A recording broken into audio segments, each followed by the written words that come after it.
Hello everybody, welcome back to Firefield Junction, and today I've got another review for you.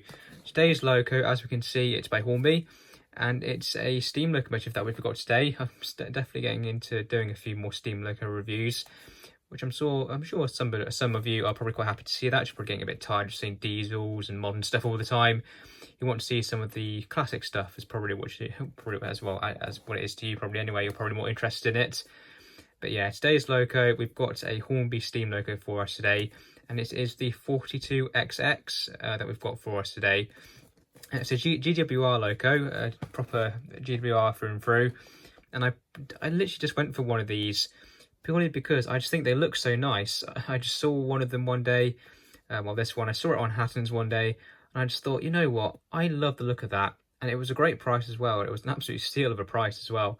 I thought, you know what, I really like it, so why not? Might as well go for it. That's one of the probably most things in modern railways, is you get people not really deciding what they want to buy.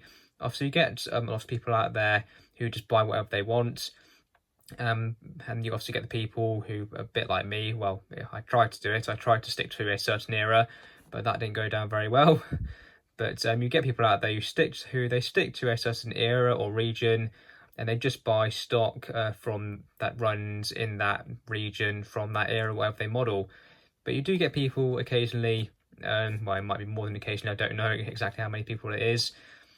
But you will get people out there, you could be one of those people watching, that you just don't really know what to buy. Because there's so many options out there, obviously, especially in double low gauge. You don't really know what to get. But I'd say the main thing is just get whatever you like the look of. If you like the look of the model and you can afford it and you like the price fit, then go for it. You might as well. If you're not really interested in any certain era or region or whatever, just buy whatever locos you like the look of. I say that's one of the main things you might as well do.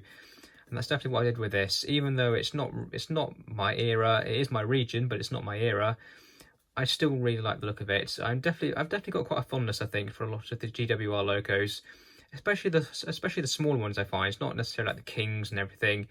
The smaller ones, small to medium sized ones, I tend to like the look of more, to be honest. Now this particular one, whilst it is a GWR loco, this particular one, as we can see, is in the British Rail Black. This particular one is number 4257. If we look at the end of the box, we can see, so the model code for this exact one is R3223.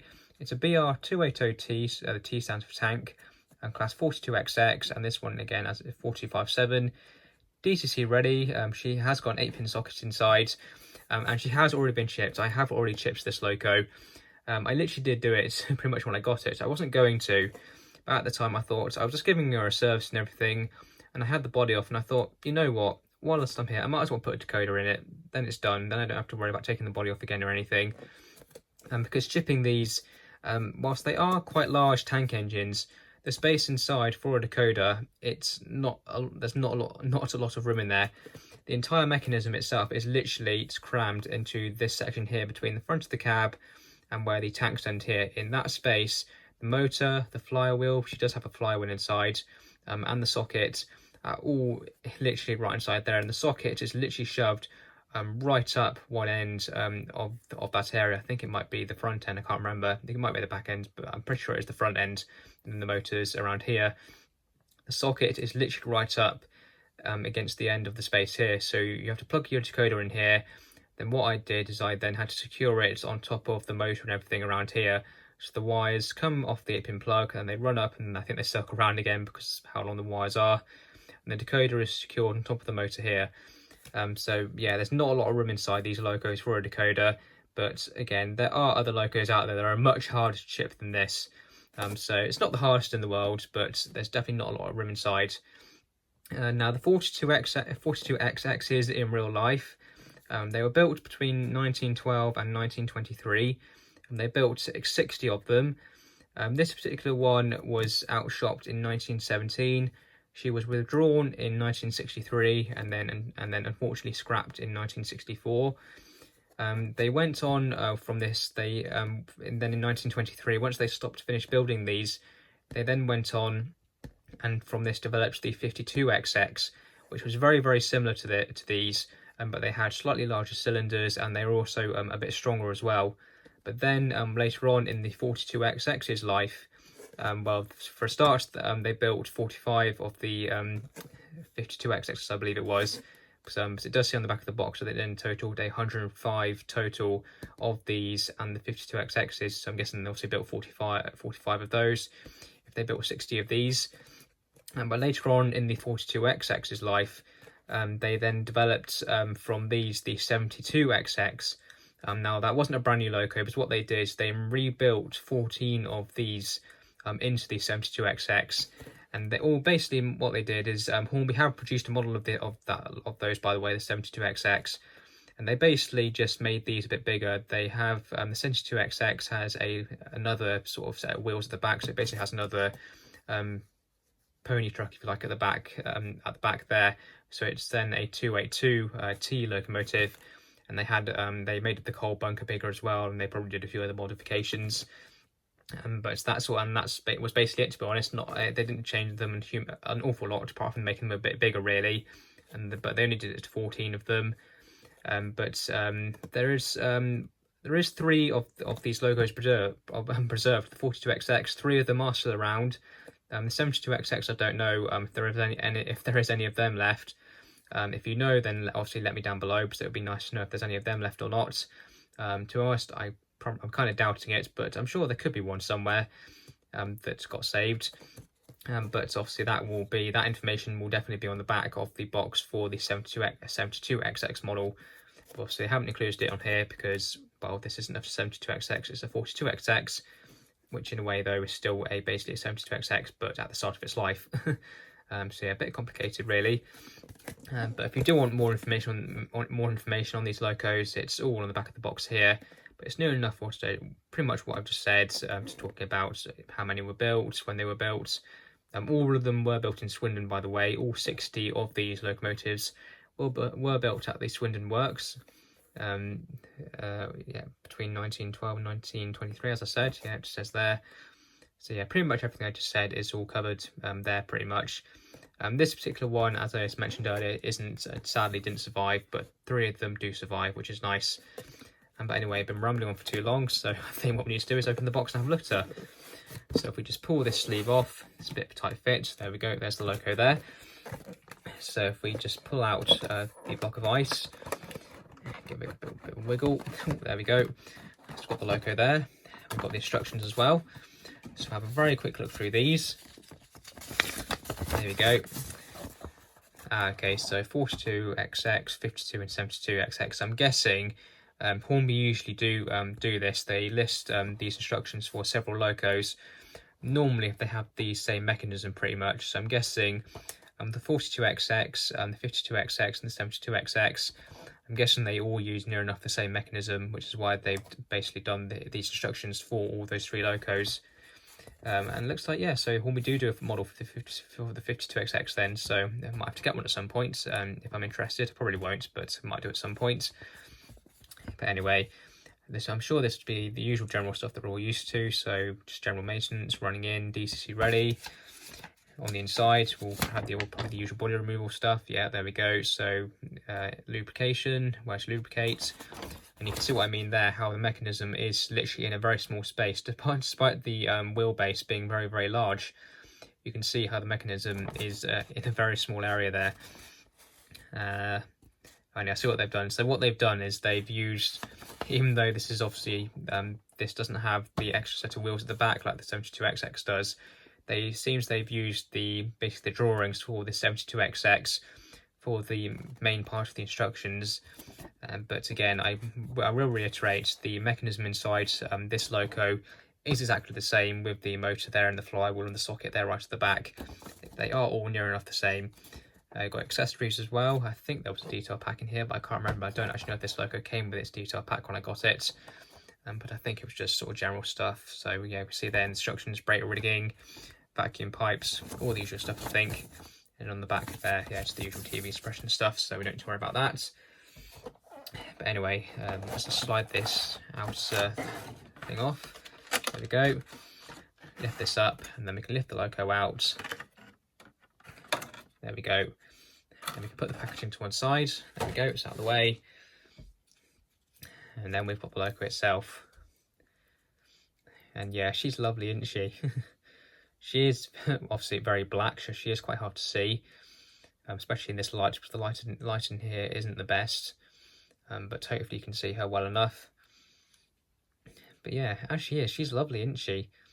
I don't know exactly what the RRP for these was when Hornby released them, because I don't actually know when Hornby first released these. But I don't think it was that long ago, to be honest. But they certainly would cost a lot more now if the Hornby brought these back. Definitely cost a lot more than I'm sure they did back when they released these. But yeah, as they are, they're very nice locos, aren't they? Obviously, they do look quite plain in the black, because obviously the livery is very, very basic. But certainly, even despite that, the detail on here is very nice. The linkage down there definitely looks very, very nice. I do like that. Despite how quite, even though I suppose it's quite basic for quite a large wheelbase, it still does look very, very good. Got some colour there to the, I'm pretty sure they're the cylinder drain cocks, I think is what they are. And they look very good as well. It's nice they're in a different colour. I've got all the riveting down the side, down the tanks, down around the smoke box. Got the separately fitted handrail on the side there as well. The separately fitted lamp line on the front. The smoke box starter separately fitted as well. One thing with this loco though is that she does not have sprung buffers, which is very, very surprising. Even though they are separately fitted buffers, and they are made of metal, they are not sprung, which is a bit of a shame, to be honest. Hornby have been doing sprung buffers for a very long time, certainly long before they released this loco. So the fact that this loco doesn't have them, yeah, not really good enough, I think, in my opinion, especially probably considering how much these were. I mean, I paid £81 for this, which is obviously an absolute steal for a loco like this, especially in this condition. All she was missing, I think she's just missing her couplings, really, which is, well, that's nothing to me, because I can easily get a couple out of my spares bag and pop those in. Say the price was an absolute steal. I really can't complain about the price that I paid for her from Hatton's. Really, really amazing price. But the RRP for these, I'm certain, probably must have been somewhere around £130 to £140 RRP, somewhere around there maybe. Could have been a bit less, but I would think even still for that, you certainly deserve sprung buffers for that sort of amount of money. As pointless as they are, they're certainly a premium quality feature. So I think certainly deserve them, especially on a loco like this. I don't think Hornby really have an excuse really for not including them. So fortunately, the loco is going to lose a small mark on detail for that without those sprung buffers, because I think she should have them. But it's still not a major problem, I suppose, because the buffers still do look very good. They do look very nice. You've got a separately fitted vacuum pipe on there on the back as well. Now, whether that actually comes fitted to the loco as standard, I'm not too sure, because I'm pretty sure the loco showed those, or at least showed that as being a separately fitted separate piece that you fit yourself in the detail pack. But then again, I could be wrong, but I'm pretty sure that is the case. You can see there on the back we've got more separate lamp hooks, which look very good, and more riveting detail as well. Now the cab, we can just about see inside the cab there, and it looks ace. You can see in there all of the pipe work, all of the dials as well. You can see the regulator inside there. It's all painted. It looks very, very nice. Definitely a very nice cab there, which is good. You've got the number on the side. Whether this loco would have come with etched options to put over those, I don't know. But the printed ones don't look too bad, I suppose. Maybe it would be nice if they were a bit glossier. But they look okay, I suppose. You've got a coal load in the bunker as well. I don't think it's removable though. I think it is just a permanent piece, but you could cover it up if you wanted to. If you very carefully covered that up, you probably could do it quite easily, but again, I'm not too sure. I won't be doing it anyway, but it looks okay, I suppose. What about the detail on top of the tanks? There's not much of it really. It is all just moulded, I think, but there's some detail there, I suppose. The safety valves look a bit plain. Whether they would have been a separate colour on the real thing, I don't know. I'm guessing they probably would have been a different colour. They probably would have been more chrome or gold. Well, not gold, but bronze plated, or I suppose something like that. It's a bit like the whistles were, well, are, I suppose. I'm guessing they probably would have looked like that. But again, I could be wrong. They could just be black, but I doubt they probably were. But speaking of the whistles, are they made of metal or are they made of plastic? I think they're made of plastic. Feeling them, I think they're just made of painted plastic. But they look okay. They look quite nicely moulded. But probably been nice if they were made of metal. But again, for the money that I paid, I can't complain too much. But yeah, overall, she's a nice loco, isn't she? She is a very nice loco. Now she is second hand, obviously, so there may be a tiny few things here and there that aren't quite right. Like I think the glue there, I don't think that probably would. I doubt that would have been Hornby. I could be wrong, it might have been, but because this logo is second hand, I'm not going to mark it down for that, because again, I don't know if the previous owner did that. I know I haven't. I promise I haven't done that, because I literally haven't done much with this logo. It's literally been out the box once, chipped and put back in, and it's been sat there. It's sat in its box for at least a couple of months now. So yeah, but as she is, she's not too bad. Definitely a very nice tank engine, I think. Definitely a very nice model from Hornby. Definitely not the best in detail, I think. Especially with those buffers, they should be sprung. Don't have a go at me for that. Please don't have a go at me for saying that I should have sprung buffers. Because I know there are going to be people out there saying, oh, you don't need them, they're pointless and everything. Yes, I know they're pointless, but certainly for the money that you pay for locos these days, I think they should have them. So yeah, that's my opinion. So that's that. But yeah, as she is, she's a brilliant loco, I think. Very, very nice. Maybe a bit lightweight, to be honest. That's one thing with this loco that I noticed straight away when I first got her. It's for her size, because she is quite large. She's not very heavy, to be honest. There is plenty of weight there. I wouldn't say she's criminally light, but as she is, I think there could be a bit more weight in her, to be honest. But certainly nothing she's not criminally light, but yeah, I think she should be a bit heavier. But apart from that, she's okay. She's not too bad at all. So let's put her on the track and see how she runs. Okay, so here we are on the outer loop once again. So if we just put the loco onto the track, there's quite a lot of wheels to get lined up, but it should be fairly simple. And yeah, there we go, she's on straight away, nice and easy, easier than I thought it would be. Anyway, there we go, she's on. Obviously, as I have mentioned, she has been chipped, and that's probably quite obvious because she's on the outer line, and the outer line on my layout is DCC only. So yeah, that's that. But anyway, she's already got her number selected. Now I know, obviously, really, with this loco, because she's not a loco that, well, at least this one, she's not a loco that comes factory fitted with a chip. I know that really I should be running her on analog, because that would be more realistic for the review and such. However, it's just at the time when I got this loco, when I first took the body off, just to give her a quick service and everything, when I saw how, when I basically saw how little space there was inside, I thought, you know what, since I've got the body off here, I might as well chip her now. Since the body's off, I might as well do it. It's then done. Then I don't have to I don't need to worry about doing it. So that's that. But I know obviously this probably isn't really the most realistic. But then again, some of you watching, you may have one of these. You may be thinking about DCCing it, or you've already got it DCC fitted, or you might think about buying one that's DCC fitted, and so this might be more helpful for you. I don't know, but. At least you're going to see at least how this loco performs on DCC with this decoder, and well, obviously it might help some of you, it might not help some of you, but you can't please everyone, unfortunately. But anyway, this model is 8-pin DCC ready. The decoder that I've put in here is a Trainomatic one. They are very good decoders. They do give you some very good performance. I may still need to program this one a little bit more to get it running a bit better, but as she is, she seems to be okay. Definitely quite a very nice runner. Must say so myself. Anyway, let's give her a bit of a wiggle and see what she's like at the moment. It's going backwards at the moment. And as you can see there, nice and smooth and nice and quiet as well. A slight bit of noise in the mechanism, but nothing major. I wouldn't say it's anything concerning or anything that I would say I would mark her down on. Let's bring her back the other way. Go a little bit faster.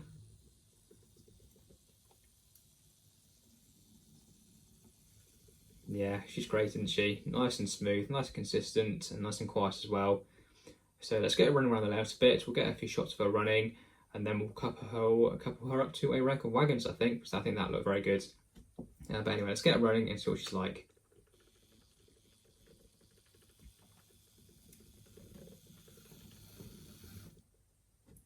Oh, she's cut out on the points. I think these points might need a bit of a clean. There we go. And as you can see, she's running very nicely. We'll just ignore the cutout at the start on this point. It hasn't been cleaned for a while. I have just cleaned it, and as you can see, she's now handling it perfectly fine. So we can't mark the loco down for that, because that was more my fault, not the loco's fault. But anyway, yeah, as you can see, she's running very well. Nice and smooth, nice and consistent. Obviously quite slow, but then again, she is a freight locomotive, and obviously you don't really want to run them too fast. And this is about 70% power on the controller. And yeah, I think it's very nice speed, I think. Probably the speed that I like her at the most, I reckon. Don't really need to go too much faster than that, to be honest.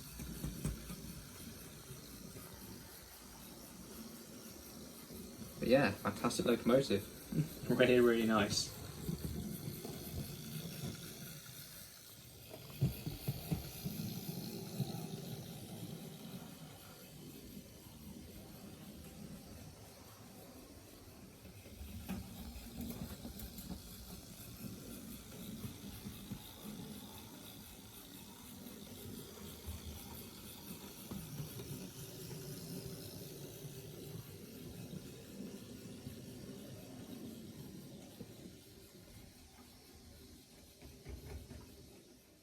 Okay, so here we are. So as you can see, the loco is now hooked up to a rack of wagons. So I think it's time we saw what she's like with a train. Now it's not a massive brake, it's 8 wagons and a brake van, so not a massive amount. I'm sure she can handle a lot more than that, but for the purpose of this video, it'll be perfectly fine. So I think without wasting any more time, might as well get her running and see what she's like with them. So we'll get her going at decent freight speed, not too slow, but not too fast either.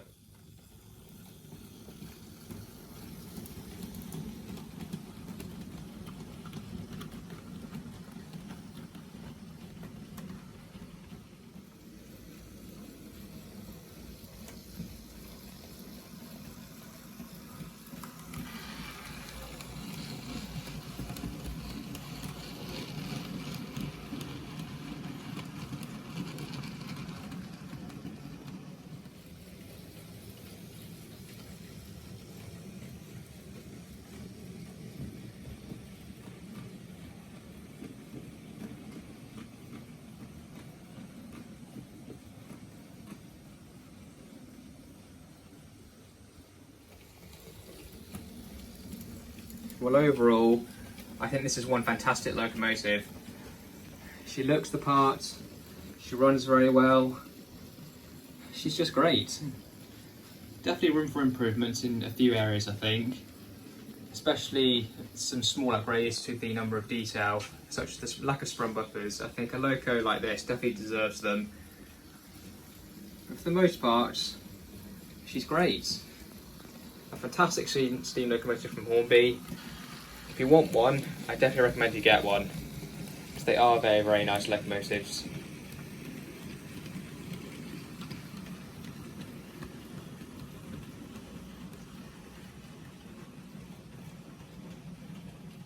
And now it's time for some ratings for the Hornby Class 42XX in the BR Black livery. So first of all, the detail, I've given it 9 out of 10. Overall, the detail on this loco, it's very, very good. The livery is applied really well, all the detail is fitted very nicely. I think the only thing that lets this loco down is the lack of sprung buffers. Now, I know they're useless, however, they are a very nice feature, they're a nice premium feature, and especially with today's prices, it's nice to include them. Now, for the price that I paid for this loco, it's absolutely fine, but it's certainly for the prices that these normally go for, because I think I was quite lucky getting this one this cheap. I think we definitely deserve to have sprung buffers on this loco. Pretty much all of Hornby's other locos do. So why they didn't on this one, I don't really know. I don't think there's really any excuse for it. So I think only for that minor reason, I have marked the detail down slightly. But again, overall, it's not too bad. Again, it's very, very nicely detailed. Overall, not too bad. The performance, I give 9 out of 10. Overall, the performance, it is very good. The loco runs well, it's nice and smooth. It is a tiny bit noisy, but it's not too bad. She does seem to be quite sensitive to dirty track though, and even the smallest dead zones and points. I have had her stop every now and then off camera anyway, so I didn't actually catch it. However, she does seem to be a bit sensitive to points, especially Pico ones for some reason. Hornby Express points, absolutely fine on, runs over them, no problems. However, on Pico points, especially where it's mainly just the one on my layout, it's the one that's just behind the loco out of shot. She does seem to be a bit hesitant on that one at times. Not all the time, especially at the high speeds, she can get over it, but mostly at lower speeds. For some reason, she'll just cut out on it. I don't know why. The point's very clean, the loco's pickups are very clean, all the wheels are clean, all the pickups are in perfect alignment. So why she cuts out, I don't know. It could just be the way the point is, and maybe combined with the loco's lack of weight because she is a bit light. But nevertheless, overall, she does run very well.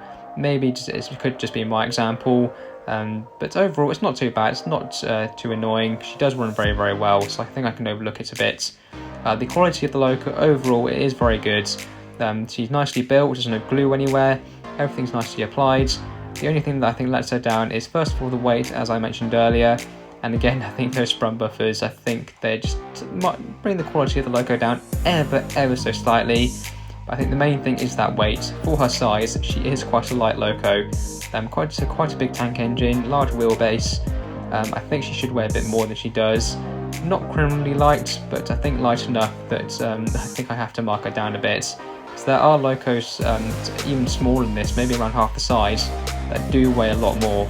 So the lack of weight can't really excuse it, to be honest, but it's not incredibly major. She does run well, she can haul plenty of wagons, so it's not too bad, but I think she should be a bit heavier. And then finally, the value for money. Overall, the value for money, it's not too bad. Again, at 9 out of 10. First of all, the value for money, certainly the money that I paid of £81, can't complain, definitely 10 out of 10. However, I think with the RRP of these locos, certainly the last one, whilst I couldn't find one for the 42XX, I do know that the 52XX, which is basically the same loco, just ever so slightly different, just a tiny bit modified. I think the price for those last time they were released was around £139.99, something like that. And certainly for that money, I think this loco should be a bit better for that money. Again, sprung buffers definitely should be included. The loco should definitely be heavier. So I think for that small, definitely for that money, definitely not a 10 out of 10 value, but certainly for the value that I paid, definitely 10 out of 10. So I've sort of tried to average them out a little bit, but definitely turned it slightly better on the price that I paid. So that's an overall score of 9 out of 10. Overall, a very nice loco, not without its tiny little grievances, but overall definitely worth getting one, I think. If you want one, definitely get one.